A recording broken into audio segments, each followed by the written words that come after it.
ప్రజలకు అడ్డంగా నిలబడింది. ఆ గోడ వారిని కానాను దేశానికి చేర్చకుండా వారికి అడ్డుగా నిలబడింది. लेकिन प्रभु के लोगों को स्तुति करने के द्वारा परमेश्वर ने इस दीवार को ढा दिया. కానీ దేవుని వాక్యం సెలవిస్తుంది, ఎప్పుడైతే దేవుడి బిడ్డలు స్తుతించడం మొదలు పెట్టారో దేవుడు వారికి అడ్డుకున్న గోడలు కూల్చివేశాడు.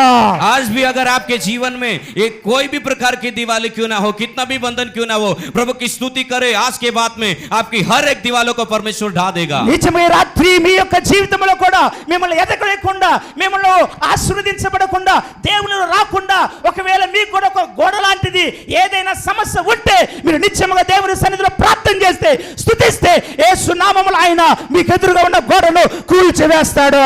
क्योंकि वायदा के जो परमेश्वर ने में वायदा दिए हैं, जो देश वायदा का देश है, उसमें जाने के लिए हर एक ताकतों को परमेश्वर लड़ने के लिए हमें शक्ति देता है. దేవుడు ప్రజలకి మనకు వాగ్దానం చేశాడు.